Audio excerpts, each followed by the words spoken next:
Movie শুরুতেই আমাদেরকে থিরেন নামের একজন অফিসারকে দেখানো হয় যে তার সদ্য ট্রেনিং শেষ করে দেওয়ালির ছুটি কাটাতে নিজের বাড়িতে ফিরছিল। থিরেন ছোটবেলা থেকেই পুলিশ হওয়ার স্বপ্ন দেখত, যা তাকে একজন সৎ ও ইমানদার অফিসার বানাতে সাহায্য করেছে। ট্রেনিং এর সময় থিরেনের সুপেরিয়ররা সবসময় তার প্রশংসা করত, কারণ সে সবার চেয়ে সেরা ছিল। একজন দক্ষ অফিসার হওয়ার জন্য যে সকল গুণাবলী প্রয়োজন তার সবকিছুই থিরেনের ছিল। ট্রেনিং শেষ করে সে যখন বাড়ি ফেরে তখন প্রিয়া নামের একজন মেয়ে দরজাটি খোলে, যে তাদের নতুন প্রতিবেশী ছিল। কিন্তু প্রথম দেখাতেই প্রিয়া তাকে অনেকগুলো কথা শুনিয়ে সেখান থেকে চলে যায়, কারণ দরজায় নক করার সময় থিরেনের হাত ভুলবশত প্রিয়ার মুখে লেগে গিয়েছিল। এরপর থিরেন যখন তার রুমটি অনেক গোছানো অবস্থায় দেখে তখন সে মনে করতে থাকে যে এটা হয়তো তার বোন করেছে, তাই সে তার বোনের প্রশংসা করতে থাকে। কিন্তু যখন তার বোন জানায় যে এই পুরো কাজটা পাশের বাড়ির প্রিয়া দিদি করেছে, তখন সে পুরো শকড হয়ে যায়। তখনই তার নজর পড়ে রুমে থাকা একটা ছবির উপর, যেখানে তার চোখের জায়গায় প্রিয়ার চোখ লাগানো ছিল। আর এটা দেখে থিরেন অনেক খুশি হয়ে যায়, কারণ তার মনে হচ্ছিল যে প্রিয়া তাকে অনেক পছন্দ করে। ধীরে ধীরে তাদের দুজনের দেখা সাক্ষাৎ বাড়তে থাকে এবং তারা একে অপরকে পছন্দ করতে শুরু করে। একদিন প্রিয়ার বাবা থিরেন ও প্রিয়াকে অনেক ঘনিষ্ঠ অবস্থায় দেখে ফেললে সে আর দেরি না করে তাদের দুজনের বিয়ে করিয়ে দেয়। তারা দুজনই তাদের নতুন জীবন নিয়ে অনেক খুশি ছিল এবং তারা কথা দেয় সবসময় একে অপরের পাশে থাকার। এর কিছুদিন পর থিরেনকে জয়নিং লেটার পাঠানো হলে সে দ্রুত তার ডিউটিতে যোগ দেয়। সেদিন থেকেই সে একের পর এক কেস সলভ করে সে আবারও তার সুপেরিয়রদের নজর কাড়ে। কয়েক মাসের মধ্যেই থিরেন অনেকগুলো কেস সলভ করে ফেলে, যেগুলো ইনভেস্টিগেশন করার সময় সে অনেক আসামিকেই এনকাউন্টারে মেরে ফেলে। এর কারণ হচ্ছে যাতে করে তারা এই খারাপ কাজ আর দ্বিতীয়বার করার সুযোগ না পায়। কিন্তু ডিপার্টমেন্টের কিছু অফিসার থিরেনের এরকম কাজ দেখে হিংসা করতে থাকে এবং তারা এই এনকাউন্টারের বাহানা দেখিয়ে থিরেনকে ফাঁসানোর অনেক চেষ্টা করে। কিন্তু তার কাজের দক্ষতা ও কেস সলভ করার প্যাশন দেখে থিরেনের সুপেরিয়ররা সবসময় তার পাশে থাকতো ও সাপোর্ট করত। এছাড়াও থিরেনকে তার সুপেরিয়ররা এর জন্য সাপোর্ট করত কারণ থিরেনের সফলতার মাধ্যমে সে এখন আইজিপি পদে প্রমোশন পেয়েছে। পরের সিনে আমাদেরকে একটা ডাকাতির দৃশ্য দেখানো হয়, যেখানে কিছু মুখোশধারী লোক একটা বাড়ির দরজা ভেঙে ভিতরে ঢুকে পড়ে। বাড়ির সদস্যরা কিছু বুঝে ওঠার আগে সেই ডাকাতরা তাদের নির্মমভাবে মারতে থাকে। নারী, শিশু, বৃদ্ধ, কারোর উপরেই তাদের যেন রহম হচ্ছিল না। সকলকেই খুব খারাপভাবে তারা হত্যা করে বাড়ির সকল মূল্যবান জিনিসপত্র লুট করে নিয়ে যায়। পরের দিন পুলিশ ঘটনাস্থলে পৌঁছালে তারাও পুরো শকড হয়ে যায় এরকম বীভৎস ডাকাতি দেখে। চারিদিকে শুধুই লাশ এবং রক্তের ছিটা ছড়িয়ে আছে। ঘটনাটা এতটাই নির্মম ছিল যে পুরো গ্রামবাসী সেই ডাকাতদের ভয় পেতে শুরু করে। এরপর প্রত্যেকটা নিউজ চ্যানেল এই ডাকাতদের নিয়ে খবর প্রচার করতে থাকে, কিন্তু ডাকাতেরা তখনও তাদের কাজ চালিয়ে যাচ্ছিল। তারা মূলত হাইওয়ের পাশে থাকা বাড়িগুলোতে ডাকাতি করত এবং মাল লুট করার পাশাপাশি তারা পরিবারের সকলকে খুব নিষ্ঠুরভাবে মেরে ফেলত, যাতে কোনো আই উইটনেস না থাকে। এদিকে পুলিশরাও সেই ডাকাতদের ফিঙ্গারপ্রিন্ট ছাড়া আর কোনো ক্লুই খুঁজে পাচ্ছিল না, কেননা ডাকাতরা তাদের কাছে এতটাই দক্ষ যে তারা কোনো মূল্যবান প্রমাণ রেখে যেত না। এখন তোমাদের মনে হতে পারে ফিঙ্গারপ্রিন্ট কেন মূল্যবান নয়। আসলে এই মুভির টাইমলাইনটা ছিল 2003 সালের, যখন ইন্ডিয়ার কাছে ফিঙ্গারপ্রিন্টের মাধ্যমে আসামি শনাক্ত করার কোনো প্রযুক্তি ছিল না। আর এই কারণে পুলিশের কাছে এই ফিঙ্গারপ্রিন্ট তখন কোনো কাজেরও ছিল না। এদিকে থিরেনকে বদলি করা হলেও সে তার পরিবার সহ এই গ্রামে শিফট হয়, যেখানে মূলত এই ডাকাতিগুলোর ঘটনা ঘটছিল। ডিউটির প্রথম দিনেই সে তার স্টেশনে থাকা সকল আনসলভ কেস চেক করতে থাকে, যেখানে তার নজর পড়ে একটা কেসের উপরে যেটা প্রায় 10 বছর ধরে পেন্ডিং ছিল। তখন থিরেন এই কেস কেন সলভ হয়নি জানতে চাইলে তার জুনিয়র জানায় এই কেসগুলোতে ফিঙ্গারপ্রিন্ট ছাড়া আর কোনো এভিডেন্স খুঁজে পাওয়া যেত না, ফলে বাধ্য হয়ে আমাদেরকে কেসগুলো বন্ধ করে দিতে হয়েছে। এবার সেদিন রাতেই আরো একটা বাড়িতে সেই ভয়ঙ্কর ডাকাতরা হামলা করে এবং খবর পেয়ে থিরেন ঘটনাস্থলে পৌঁছালে সেখানকার দৃশ্য দেখে সে নিজেই পুরো হতবাক হয়ে যায়। চারিদিকে ছড়িয়ে ছিটিয়ে ছিল শুধু রক্তের দাগ আর ধ্বংসের চিহ্ন। সে এই পুরো ঘটনাটি ভিজুয়ালাইজ করতে থাকে এবং ডাকাতদের এরকম বর্বর রূপ দেখে সে ডিসাইড করে দ্রুত তাদের ধরার। কিন্তু তখনও সে জানতো না যে এই ডাকাত চক্রদের ধরতে গিয়ে তার টিম কত সমস্যার মোকাবেলা করতে হবে। থিরেন এরপর সেই বাড়ির আশেপাশে তল্লাশি করা শুরু করে, কিন্তু অনেক খোঁজাখুঁজির পরেও তারা ফিঙ্গারপ্রিন্ট ছাড়া আর কিছুই পায় না। তখন থিরেন তার টিমকে আদেশ দেয় ডাকাতি রিলেটেড সকল কেসের ফাইল তার রুমে জড়ো করতে, যাতে সে এই কেসটিকে আরো গভীরভাবে ইনভেস্টিগেশন করতে পারে। সারাদিন ধরে সে ওই কেসের ফাইলগুলো ঘাটাঘাটি করে কিছু সিমিলার কেস খুঁজে পায় যেগুলো একইভাবে করা হয়েছিল। এরপর সে ওইসব সকল ছোটখাটো বিষয়গুলো নোট করতে থাকে। এদিকে পুলিশ থিরেনের আদেশে ওই এলাকার সকল চোরদের ধরে টর্চার করতে থাকে, কিন্তু তারা সকলেই ছিল সাধারণ চোর যারা খুনের মতন জঘন্য কাজ কখনোই করেনি। তাই কোনো তথ্য না পেয়ে থিরেন সকল অফিসারদের কাছে যেতে থাকে যারা একটা সময় এই কেসটা নিয়ে কাজ করেছিল, কিন্তু তাদের থেকেও তেমন কোনো তথ্য না পেয়ে এবার সে অনেক চিন্তিত হয়ে পড়ে। একদিন থিরেন কিছু আহত ব্যক্তিকে দেখার জন্য হসপিটালে যায় যারা সেই ডাকাতদের হাত থেকে বেঁচে গিয়েছিল, কিন্তু তারা এতটাই ভয় পেয়েছিল যে একটা মেয়ে থিরেনকে দেখে খাটের নিচে লুকিয়ে পড়ে। তখন সে বুঝতে পারে যে এটা কোনো সাধারণ কেস নয়, তাই সে তার সুপিরিয়রদের সাথে এবার একটা মিটিং করে। এখানে থিরেন জানায় 10 বছর আগে থেকে হওয়া এই ডাকাত দলের সকল কেস ফাইল চেক করে আমি কিছু কমন জিনিস নোটিস করেছি যেগুলো আপনাদের জানা দরকার। এই ডাকাতরা সবসময় হাইওয়ে নিকটস্থ বাড়িগুলোর মধ্যেই মাঝরাতে হামলা করত। এর কারণ হচ্ছে তারা যাতে ঘুমন্ত মানুষদের শিকার বানিয়ে খুব সহজে ডাকাতি করতে পারে। এছাড়াও সেই ডাকাতগুলো হচ্ছে ভারতের অন্য প্রান্তের বাসিন্দা, কারণ আমরা সকল ঘটনাস্থল পরিদর্শন করে এক পিস জুতো এবং কিছু জিনিস পেয়েছিলাম যেটা অবশ্য এখনকার মানুষ ব্যবহার করে না। এছাড়াও তারা যেরকম পশুর মতো মানুষ হত্যা করে এরকম কাজ এখনকার ডাকাতরা কখনোই করবে না। প্রত্যেকটা কেসে আমরা যেহেতু ফিঙ্গারপ্রিন্ট ছাড়া আর কিছু পাইনি, সেহেতু আপনি যদি আমাদের পারমিশন দেন তাহলে আমরা এই ফিঙ্গারপ্রিন্টগুলো প্রত্যেকটা জেলায় গিয়ে সার্চ করে দেখতে পারি। এখন এটাই একমাত্র উপায় এই ডাকাতের দলগুলোকে ধরার জন্য।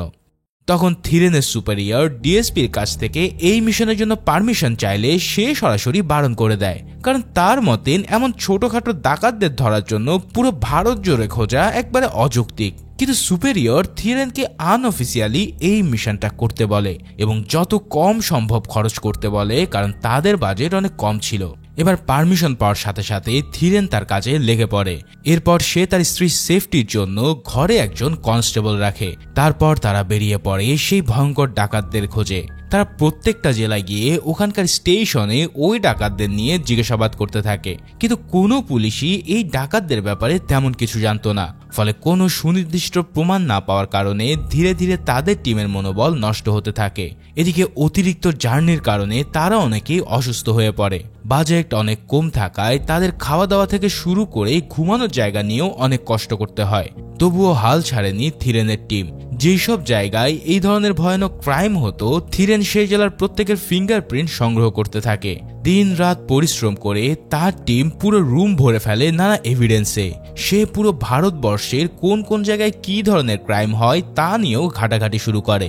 অনেক তদন্তের পর থিরেন একটা ক্লু খুঁজে পায়, যেটা ছিল ট্রাকের সামনে লাগানো এক ধরনের রড। সে আবারও এই বিষয় নিয়ে একটা মিটিং করে, যেখানে থিরেন বলে ফরেন্সিক বিশেষজ্ঞরা আমাদের জানিয়েছে যে ডাকাতরা যেই অস্ত্রের মাধ্যমে ভুক্তভোগীদের আঘাত করেছে সেটা মূলত ট্রাকের ইঞ্জিন গার্ড হিসেবে ব্যবহার করা হয়।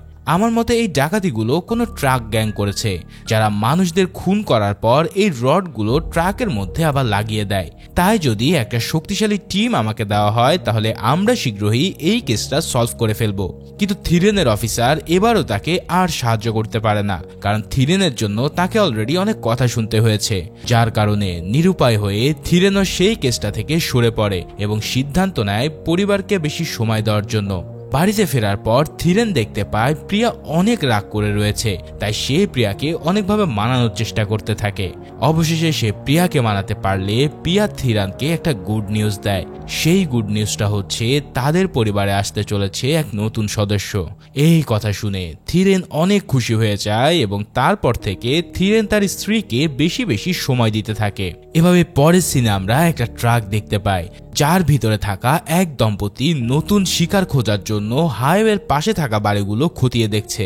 সেই লোকেরা বিলাসবহুল বাড়ি ও বাইরে থাকা কুকুর দেখে ধারণা করে নিত যে কোন বাড়িতে কি পরিমাণ সম্পদ লুট করা যেতে পারে। আর এভাবে খুঁজতে খুঁজতে তারা একটা নেতার বাড়িকে টার্গেট করে। এই নেতা ছিল ওই জায়গার এমএলএ। ফলে রাতে তারা ট্রাকে করে তাদের পুরো ডাকাত দল এনে সেই বাড়িতে হামলা করে বসে। এরপর পরিবারের সদস্যদেরকে হত্যা করে মূল্যবান জিনিসপত্র নিয়ে সেখান থেকে চলে যায়। এই ঘটনার মাধ্যমে স্পষ্ট হয় যে থিরেনের অনুমানই একেবারে সঠিক ছিল। যেহেতু এবার একটা নেতাকে হত্যা করা হয়েছিল, সেহেতু বড় বড় নেতারাও এই কেসে ইনভলভ হয়ে যায় এবং তারা প্রশাসনের সাথে একটা মিটিং করে দ্রুত কেসটা সলভ করতে বলে। তখন আমরা থিরেনের মুখে বলা 1830 সালের একটা ঘটনা দেখি। এই ঘটনা ঘটেছিল যখন ব্রিটিশরা ভারত শাসন করছিল। তখন একদল ডাকাত মানুষদের হত্যা করে তাদের সবকিছু লুট করে নিত।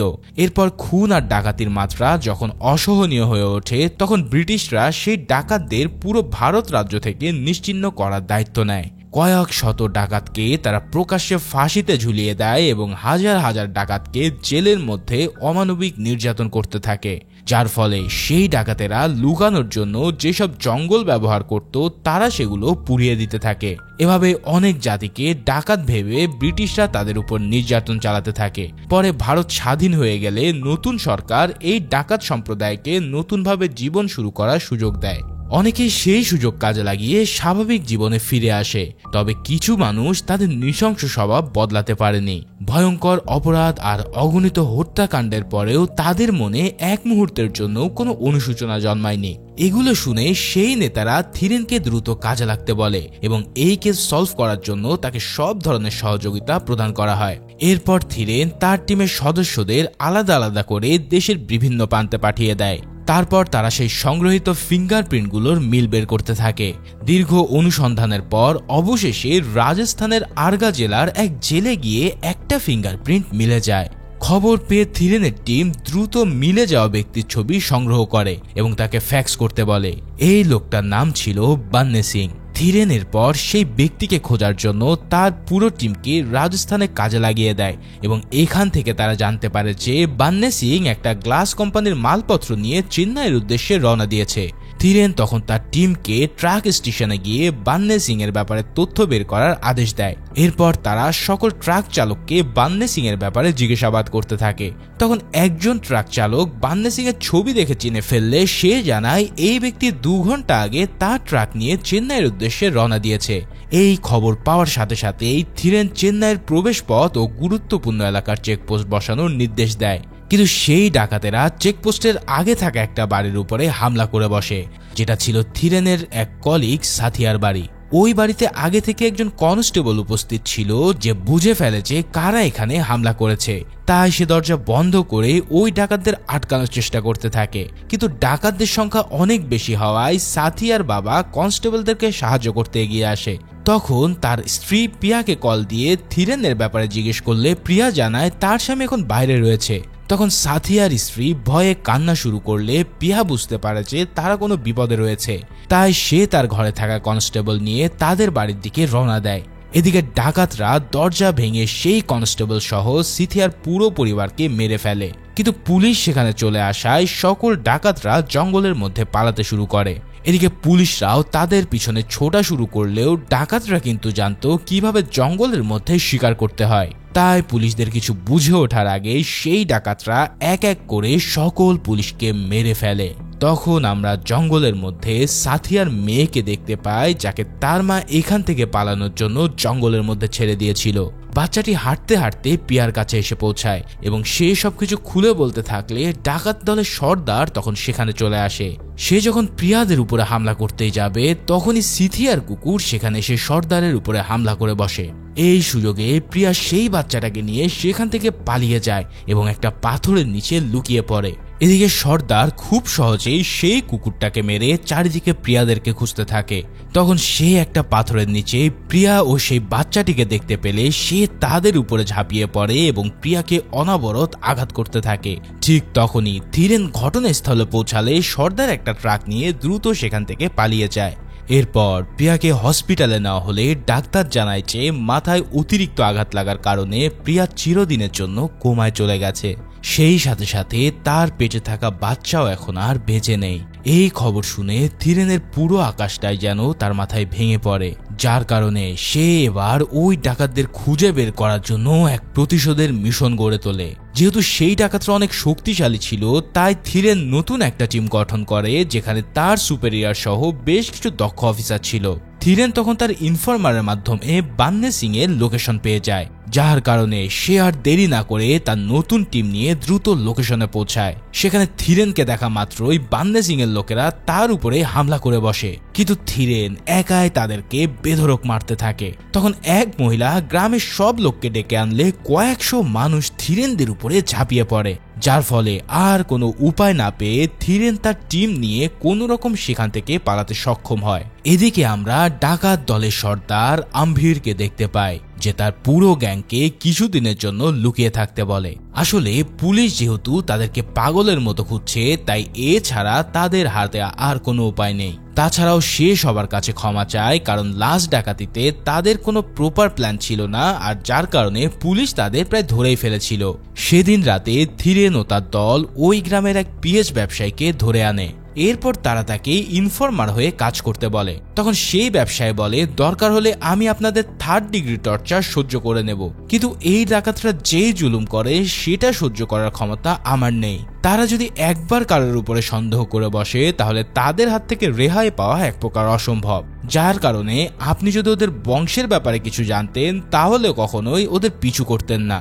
তখন থিরেন বলে, ওরা হচ্ছে ইয়ের বংশের লোক, যারা অনেক ভালো যোদ্ধা ছিল, কিন্তু মোগলদের সাথে যুদ্ধে পরাজিতর পর তাদের সাম্রাজ্য ধ্বংস হয়ে যায়। এরপর ওই বংশের কিছু লোক তখনও বেঁচে ছিল, যারা তাদের পেট চালানোর জন্য প্রাণী শিকার করত। এর কিছু বছর পর সরকার প্রাণী শিকার ব্যান করে দিলে তারা ধীরে ধীরে ডাকাতিতে জড়িয়ে পড়ে। এসব কথা শোনার পর ব্যবসায়ী অনেক অবাক হয়ে যায়, আর এই কারণে সে কাজের বিনিময়ে থিরেনের কাছ থেকে কিছু টাকা চাইলে থিরেন তাকে নগদ 50,000 টাকা দেয়। তখন সেই ব্যবসায়ী তাদেরকে ওই দিনের তথ্য নেওয়ার জন্য আসতে বলে, যেদিন সে তার দোকানে সবুজ পাগড়ি পরে বসে থাকবে। এরপর থেকে থিরেনের দল নিয়মিত সেই দোকানের সামনে আসতে থাকে, কিন্তু অনেক দিন হয়ে গেলেও কোনো তথ্যই সেই ব্যবসায়ী দিতে পারে না। কিন্তু একদিন হঠাৎ সে সবুজ পাগড়ি পরে আসলে থিরেনের টিম তথ্য নেওয়ার জন্য তার দোকানে চলে আসে। এরপর সে হারাম সিং নামের এক লোকের খবর দেয়, যে ছিল বান্নে সিং এর চাচা। সে পেশায় একজন উকিল ছিল, যে এই ডাকাত দলের সকল বেআইনি কাজ দেখাশোনা করত। এমনকি ডাকাতরা যেসব মূল্যবান জিনিস লুট করত, সেগুলো ক্যাশে রূপান্তর করার দায়িত্ব ছিল তার উপর। তখন থিরেনরা জানতে পারে প্রতি সপ্তাহে সেই গ্রামে একটা বড় বাজার বসে, যেখানে হারাম সিং চাঁদা উঠানোর জন্য আসতো। তাই থিরেন ডিসাইড করে লোক চক্ষুর আড়ালে হারাম সিংকে সেখান থেকে কিডন্যাপ করার। এরপর বাজারের দিন থিরেন তার পুরো টিমটাকে নিয়ে সেখানে অবস্থান করে, এবং তার নির্দেশে দুজন পুলিশ চোর হওয়ার বাহানা করলে বাজারের সকলের নজর তাদের উপর চলে যায়। এই সুযোগে থিরেনের টিম হারাম সিংকে এমন ভাবে কিডন্যাপ করে নেয় যাতে কেউই বুঝতে পারে না। এরপর টানা 15 দিন তার উপর চলে প্রচন্ড লেভেলের রিমান্ড, কিন্তু এরপরেও হারাম সিং তার গ্যাংয়ের ব্যাপারে কোনোই তথ্য দেয় না। গ্যাংয়ের প্রতি এমন অফাদারি দেখে থিরেন এবার নিজে অবাক হয়ে যায়, যার কারণে এখন তার রিমান্ড বাড়ানো ছাড়া আর কোনো উপায়ও ছিল না। কিন্তু নতুন করে রিমান্ড চাইতে গেলে বিচারক উল্টো পুলিশদের বকতে থাকে, কেননা কোনো প্রমাণ ছাড়া এতদিন ধরে রিমান্ড করার কোনো নজির নেই। যার ফলে ফাইনালি বিচারক হারাম সিংকে ছেড়ে দেওয়ার নির্দেশ দেয়। যাক, এর কিছুদিন পরে সেই ব্যবসায়ী থিরেনকে কল দিয়ে রূপাস চেক পোস্টে যেতে বলে। এই কথা শুনে সে তার টিম নিয়ে দ্রুত সেখানে পৌঁছায়। এর কিছুক্ষণ পর একটা বাস পোস্ট চেকে ঢুকলে হঠাৎ এক দোকানদার তার পাগড়ি বদলে সবুজ পাগড়ি পরে নেয়, যার কারণে থিরেন বুঝে ফেলে এই বাসের মধ্যে কেউ একজন রয়েছে।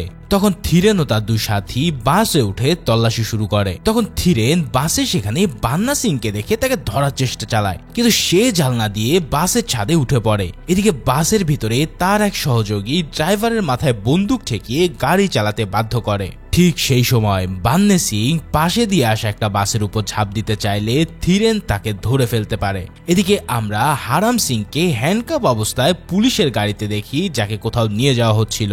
আসলে এই পুলিশরা থিরেনের প্ল্যান অনুযায়ী হারাম সিংকে ভুলভাল বুঝিয়ে তাদের সাথে নিয়ে যাচ্ছিল, এবং তারা একটা নির্জন জায়গায় গিয়ে থেমে নিজেদের মধ্যে মারামারি করতে থাকে। তখন পুলিশেরা এই মারামারির রিজন দিয়ে হারাম সিংকে আবারও কাস্টাডিতে নিয়ে নেয়। তখন থিরেন বলে, এত টর্চারের পরেও যেহেতু তারা আগের বারের মতো কোনো তথ্য দেয়নি, সেহেতু তারা এবারও কোনো তথ্য দেবে না। তাই আমাদের এবার বুদ্ধির সাথে কাজ করতে হবে। যাতে আমরা খুব সহজে তথ্য বের করতে পারি। তাই থিরেন তখন হারাম সিংকে কিছু লিখতে বলে তার হাতের লেখার ভিডিও করে রাখে।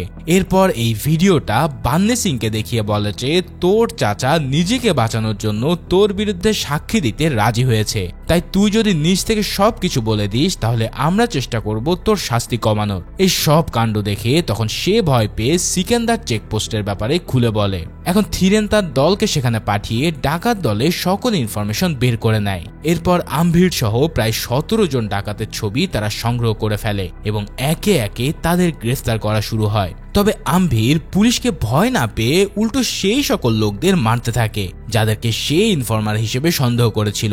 আম্ভিরের ভয়ে থিরেনের ইনফরমার সে ব্যবসায়ীও গ্রাম ছেড়ে দূরে কোথাও পালিয়ে যায়। এভাবে ধীরে ধীরে পুলিশরা ডাকাত দলের অনেক সদস্যকে গ্রেফতার করে, কিন্তু তাদের সর্দার ছিল সবসময় হাতের নাগালের বাইরে। তাই পুলিশের জন্য বারবার জায়গা বদলের কারণে আম্ভির অনেক রেগে যায় এবং ডিসাইড করে তাদেরকে শায়েস্তা করার। সে পুলিশদের কাছে খবর ছড়িয়ে দেয় যে ডাকাত দলের সর্দার ট্রেনে করে রাজস্থান থেকে আজ পালিয়ে যাবে।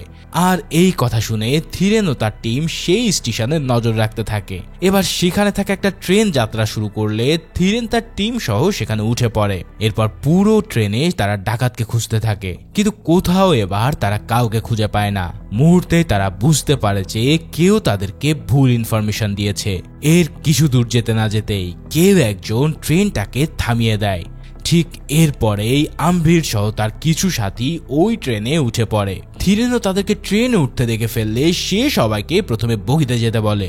এদিকে সেই ডাকাতরা ট্রেনের যাত্রীদেরকে বেধড়ক পেটাতে থাকে এবং যখনই থিরেনের টিম তাদের কাছাকাছি চলে আসে তখন ডাকাতরা ট্রেন থেকে নেমে সেখান থেকে পালাতে থাকে, যার কারণে থিরেনের পুরো দল ওই ডাকাতদের পিছু করতে শুরু করে। কিন্তু অতিরিক্ত রোদের কারণে তারা সকলেই হাঁপিয়ে যায়, ফলে তারা ডাকাত দলের আর পিছু করতে পারে না।